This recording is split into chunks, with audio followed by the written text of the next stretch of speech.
হয়, আহোম জনগোষ্ঠীয় যি ধৰ্মীয় অনুষ্ঠান মেডাম মেফিত ভাগ লোৱাৰ ফলত গহপুৰৰ চাওচন্দ্ৰ বৰুৱাক শ্ৰীমন্ত শংকৰদেৱ সংঘৰ পৰা যি পত্ৰ প্ৰেৰণ কৰিছিলে, ইতিমধ্যে গোটেই ঘটনাতে সমগ্ৰ অসম জুৰি জোকাৰণিৰ সৃষ্টি হৈছিল। আৰু ইতিমধ্যে চাওচন্দ্ৰ বৰুৱাৰ মোৰ লগত আছে আৰু শ্ৰীমন্ত শংকৰদেৱ সংঘই তেখেতৰ যি পত্ৰ, সেই পত্ৰ ইতিমধ্যে উঠাই লৈছে। আমি গোটেই বিষয়টো জানিবলৈ চেষ্টা কৰিম। আপোনাৰ ওচৰলৈ আহিছোঁ। আপোনাৰ যিটো বিষয় মেডাম মেফিত অংশগ্ৰহণ কৰা আৰু সভাপতিত্ব কৰাই আপোনাৰ ভুল হৈছিলে বুলি যিখন পত্ৰ প্ৰেৰণ কৰিছিলে, আৰু আপোনাক সংগীপত ত্যাগ কৰাৰ কথা কৈছিলে, লগতে 500 টকাৰ অৰ্থদণ্ড, গোটেই বিষয়টো ইতিমধ্যে অসম জুৰি চৰ্চা লাভ কৰিছিলে। আৰু তাৰপিছতে আহোম জনগোষ্ঠীয় যিসমূহ দল সংগঠনে তেওঁলোকৰ প্ৰতিক্ৰিয়া প্ৰকাশ কৰিছিলে। আৰু এতিয়া দেখিছোঁ আপোনাৰ যিখন পত্ৰ, সেই পত্ৰখন উঠাই লৈছে। এই বিষয়টো কওকচোন, কি হৈছে? এইটো মানে এনেকুৱা হ'ল, যেতিয়া সংবাদ মাধ্যমত যেতিয়া তোলপাৰ লাগিলে এই কথাটোক লৈ, তেতিয়া মানে শংকৰ সংঘৰ মূলৰ পৰা নিৰ্দেশ আহিলে যে শংকৰ সংঘৰ আমাৰ গহপুৰত যিসকল শংকৰ সংঘৰ মূলৰ সদস্য আছে, সেইসকল আৰু আমাৰ গহপুৰ জিলাৰ যিসকল সভাপতি সম্পাদক, তেওঁলোকলৈ খবৰ পঠালে, আৰু আঞ্চলিকৰ সভাপতি সম্পাদক আৰু প্ৰাথমিকৰ সভাপতি সম্পাদকক খবৰ পঠালে যে সেই মানুহজনৰ ওচৰলৈ গৈ এখন সভা ক'ৰবাত হ'লেও কোনোবা এটা ৰাজহুৱা সভা এখন দি পেলাই সেই মানুহজনক কথাখিনি সোধ পোছ কৰিবৰ কাৰণে তেওঁলোকে ওপৰৰ পৰা নিৰ্দেশ দিলে। আৰু সেই নিৰ্দেশ ক্ৰমে কালি নামঘৰত, আমাৰ ককিলাগুৰি নামঘৰত এই সভাখন আয়োজন হ'ল। আয়োজন হোৱাতে তেওঁলোকে মোক যিটো অভিযোগত যিখন নটিচ তেওঁলোকে জাৰি কৰিছিলে, সেইখন অবৈধ বুলি তেওঁলোকে স্বীকাৰ কৰি সেইখন তেওঁলোকে উঠাই ল'লে যে এইখন আপুনি পাবলগীয়া নটিচ নহয়। গতিকে পূৰ্বৰ দৰে আপুনি যেনেকৈ এইখন সমাজতে আছিলে, আৰু সেই তেনেকৈ ধৰণে সাধাৰণ সদস্য হৈ এইখন সমাজতে আপুনি বসবাস কৰি থাকিব পাৰিব, জীৱন নিৰ্বাহ কৰি থাকিব পাৰিব বুলি তেওঁলোকে মোক কালি এই কথাখিনিকে লৈ এইখিনি কথাকে লৈ তেওঁ প্ৰস্তাৱ গ্ৰহণ কৰি ওপৰ মহললৈ পঠালে। সিমানেহে হ'ল। আপুনি সাহস কৰিলে, গোটেই বিষয়টো উত্থাপন কৰিলে সংবাদ মাধ্যমৰ আগত, কিন্তু বহুতে কিন্তু সাহস নকৰে, বহুত থাকি যায়।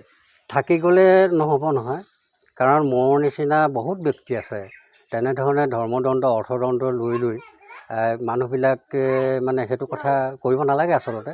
এতিয়া মই প্ৰথম ব্যক্তি বুলি নকওঁ, মোৰ আগতে কিমানৰ তেনেকুৱা হৈছে যে আপোনাক সংগীপত বাদ দিব লাগিব, আপুনি আকৌ সংগীপত পাব, আকৌ এইটো অৰ্থদণ্ড দিলেহে পাব, এনেকৈ এখন শৰাই আগবঢ়াব লাগিব। সেইখিনিতো যুক্তি নহয়। যদিও অপকৰ্ম কৰা হ'ব হয়তো, কিন্তু আমাৰ দৰে মাংগলিক অনুষ্ঠান এটাত যদি আৰু আমি অংশগ্ৰহণ কৰি মই খাওঁ নাখাওঁ, নিজৰ ধৰ্মীয় অনুষ্ঠান তাত মই খাওঁ নাখাওঁ সেইটো কথা নহয়। কালি সেইটো কথা কৈছে যে আপোনালোকে ধৰ্মীয় অনুষ্ঠানত আপোনালোকে যাব পাৰিব, খোৱা নোখোৱাটো আপোনালোকৰ নিজৰ বিচাৰ্য বিষয়। কালিতো কৈছে মোক, কালি সেয়াই কৈছে। শ্ৰীমন্ত শংকৰদেৱ সংঘৰ সংবিধানত ক'ৰবাত জানো লেখা আছে বেলেগ ধৰ্মৰ অনুষ্ঠানত ভাগ নল'বলৈ, কিবা লেখা আছে তেনেকুৱা? সেয়া মই নাজানো, তেওঁলোকে আছে যদি আমাক সেইটো তেওঁলোকে জনোৱা নাই। জনাইছে যদিও মই নাজানো। আপোনালোকৰ যিটো ঘটনা সংঘটিত হ'ল, তাৰপিছতে আহোম জনগোষ্ঠীয় বিভিন্ন দল সংগঠনে তেওঁলোকৰ প্ৰতিক্ৰিয়া ব্যক্ত কৰিছে। তেওঁলোকে আহ্বান জনাইছিলে যে আহোম লোকসকল সংঘৰ পৰা ওলাই আহিব লাগিব। গোটেই এটা বিষয়টো চৰ্চা লাভ কৰিছিলে, তেওঁলোকে দুখ পাইছিলে। কিবা ক'ব নেকি? সেইটোতো আমাৰ জাতীয় সংগঠনবিলাকে দুখ পোৱাটো স্বাভাৱিক, কাৰণ এজন জাতীয় সংগীত শংকৰ সংঘ থাকিলেও যে প্ৰায়বোৰ আহোম মানুহেই দেখোন সংঘত আছে, আৰু আমি আহোমৰ পৰম্পৰাটো ৰক্ষা কৰিব লাগিব। আৰু শ্ৰীমন্ত শংকৰ সংঘহে নালাগে, শ্ৰীমন্ত শংকৰদেৱক আমি শ্ৰদ্ধা কৰিব লাগিব। গতিকে সেই ক্ষেত্ৰত অলপ দুখ পাবই সংগঠনসকলে। জাতিভেদৰ কথা কোৱা নাছিলে কোনো? সেয়া ডাঙৰ আমাৰ ভকতসকলে জানিব, মইতো সিমান ডাঙৰ ভকত নহয়, মোৰ সিমান জ্ঞান নাই, গতিকে সেইখিনি মই নকওঁ। কিন্তু স্বভাৱতে আমি হ'লেও শান্তিপ্ৰিয়, আমি শান্তিপ্ৰিয়ভাৱে আমি জীয়াই থাকিব বিচাৰোঁ।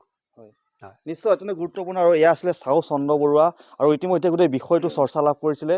মেডাম মেফিত আচলতে ভাগ লৈছিল তেখেতে, আৰু তেখেত ভাগ লোৱাৰ পিছতে শ্ৰীমন্ত শংকৰদেৱ সংঘৰ পৰা তেখেতলৈ এখন পত্ৰ প্ৰেৰণ কৰিছিলে যে তেখেতে সংগীপত ত্যাগ কৰিব লাগে আৰু 500 টকা অৰ্থদণ্ড তেখেতে প্ৰদান কৰিব লাগে। আৰু তাৰপিছতে গোটেই বিষয়টো চৰ্চা লাভ কৰিছিলে সংবাদ মাধ্যমত, আৰু আহোম জনগোষ্ঠীয় বিভিন্ন দল সংগঠনে প্ৰতিক্ৰিয়া ব্যক্ত কৰিছিলে। আৰু তাৰপিছতে তেখেতলৈ এখন পুনৰ যি পত্ৰ প্ৰেৰণ কৰিছে সেয়া বাতিল হৈছে বুলি তেখেতে ঘোষণা কৰিছে। আৰু আমি শেহতীয়া কিছু পৰিৱেশ ND24 দেখুৱাবলৈ চেষ্টা কৰিলোঁ।